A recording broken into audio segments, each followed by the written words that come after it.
Vous pouvez préparer la liste des cœurs que j'ai à vous écrire tout de suite. Ce petit bout de femme, c'est Mireille Auster. Depuis plus de 15 ans, elle régale tous les Strasbourgeois avec son pain d'épices fait maison. Un savoir-faire artisanal qui se transmet de génération en génération. J'ai repris l'affaire de mes parents en 98. Mais cette affaire existe depuis 1933. C'était mes grands-parents qui faisaient ça, donc maintenant ça va faire 80 ans. Comme beaucoup d'artisans et de petits commerçants locaux, chaque année, Mireille participe au célèbre marché de Noël. Ici, elle est connue comme le loup blanc. Depuis 80 ans, sa famille occupe le même emplacement. Donc 3 de chaque dans sachet solide, d'accord. Grâce au marché de Noël, en seulement un mois, Mireille réalise plus de la moitié de son chiffre d'affaires annuel. Ici, ses pains d'épices traditionnels ont la cote. Vous voulez goûter? Ça, c'est du 7 épices. Le mélange des épices, c'est incomparable. Elle a un doigté que les autres n'ont pas. Jouets en bois, déco de Noël, pâtisserie traditionnelle. Chaque année, le marché de Noël accueille 28 millions de visiteurs dans toute la France. Une manifestation qui est devenue un business très lucratif. Du coup, tout le monde veut sa part du gâteau. Car bien que les règles leur imposent de vendre des produits traditionnels, certains commerçants peu scrupuleux n'hésiteraient pas à proposer des articles industriels et même du Made in China. Pour en savoir plus sur ces pratiques illicites, nous sommes allés mener l'enquête à Strasbourg, dans le plus grand marché de Noël de France. Nous sommes début décembre, au cœur de Strasbourg. Cela fait quelques jours à peine que s'est ouvert le traditionnel marché de Noël. Chaque année, à cette période, la ville s'illumine et une odeur de marron chaud flotte dans l'air.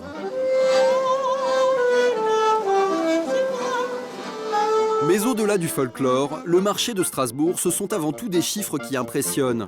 Du 29 novembre au 31 décembre, on recense environ 300 exposants et près de 2 millions de visiteurs qui viennent ici pour acheter des produits de fabrication artisanale.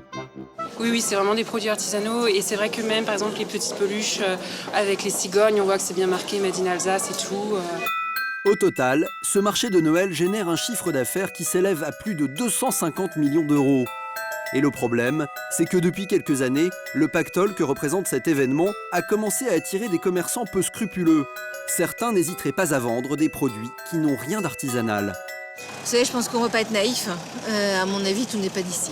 Alors pour en avoir le cœur net, nous nous sommes munis d'une caméra cachée afin de mener notre petite enquête. Après avoir parcouru quelques stands, nous tombons sur ce commerçant. Pour 25 €, il vend ses guirlandes qui apparemment n'ont rien d'artisanal. Elles viennent d'où ces guirlandes? Ah bah devinez. De quoi? Votre portable, il vient d'où? Ouais, de Chine, j'imagine. Ouais, d'accord. Quelques stands plus loin, nous tombons sur ces nappes. Dessus sont brodées des cigognes, un animal emblématique de l'Alsace.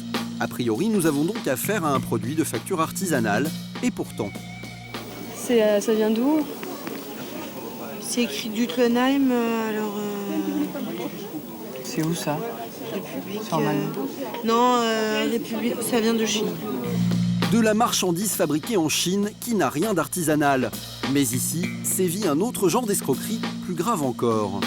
Sur ce stand, on trouve tout un tas de gâteaux et autres pâtisseries a priori artisanales. Mais une fois de plus... C'est de l'artisanat ou pas? Artisanal. Ouais, non. C'est fait en usine ou pas? Ouais. Donc ça, c'est un gâteau. Livre la France entière. Comme ceux que nous avons interrogés avant lui, ce commerçant a le mérite de jouer la transparence. En revanche, ce qu'il ne nous dit pas, c'est la marge qu'il se fait sur ce produit vendu pour la bagatelle de 10 €. Alors nous nous sommes rendus dans un supermarché local pour essayer de trouver ce produit industriel. Quand nous arrivons devant le rayon pâtisserie, bingo! Même marque, même emballage, on le retourne dans tous les sens, il s'agit bien du même produit. Le prix en revanche n'a rien à voir.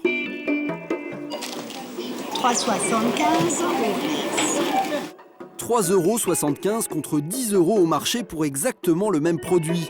C'est quasiment 3 fois moins cher. Et depuis quelques années, ce genre d'abus se multiplie. Alors pour lutter contre les dérives, la ville de Strasbourg a décidé de contre-attaquer. Et voici l'arrêté qu'a signé le maire, donc avec la liste des produits autorisés. Donc Depuis 4 ans, la mairie, qui investit près de 2,5 millions d'euros par an dans cet événement, a décidé de mettre en place une cellule spéciale marché de Noël. Robert Herman en est le coordinateur. Parce qu'on constatait des dérives avec un marché qui, ici ou là, commençait à ressembler à une fête foraine. Avec son équipe, ils ont rédigé une charte de qualité. Le but, redonner de l'authenticité à ce marché. Et pour être sûr que les règles sont bien respectées, chaque jour, notre expert et son collègue viennent faire leur petite ronde d'inspection. Bonsoir, M. Hollande. Bonsoir, M. Hollande. Bonjour, Raphaël. Tu vas bien? Au revoir.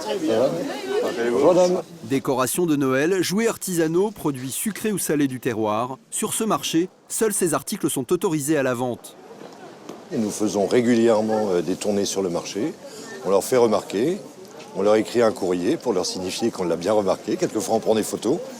Et les gens savent pertinemment que, je veux dire, après l'avertissement, il peut y avoir une sanction et c'est assez bien respecté en règle générale. Une sanction qui peut avoir de lourdes conséquences pour les commerçants. Car ici, les places sont chères. Chaque année, la mairie reçoit des milliers de demandes pour seulement 300 élus. Une sélection rigoureuse qui s'effectue dès le mois d'avril. Pour une première inscription, ou ceux qui ne sont pas encore habitués, je dis, on leur demande d'une manière extrêmement détaillée la nature des produits, l'origine des produits quelquefois, et de nous envoyer des photos de l'ensemble des produits. Grâce à cette cellule, en l'espace de 4 ans, churros ou encore panini, en tout plus d'une dizaine de produits ont été interdits. Vous nous servez juste un petit truc de dégustation pour... Pour Robert Herrmann, l'autre grande priorité, c'est de faire la chasse au Made in China et de s'assurer de la qualité des produits, comme ici avec le vin chaud, une tradition locale. En essayant d'attribuer un label, tout le monde s'est mis un peu à faire attention à la qualité, en sachant qu'on allait faire le tour et déguster les vins chauds. Aujourd'hui, comme l'a démontré notre enquête en caméra cachée, certains commerçants arrivent encore à passer entre les mailles du filet.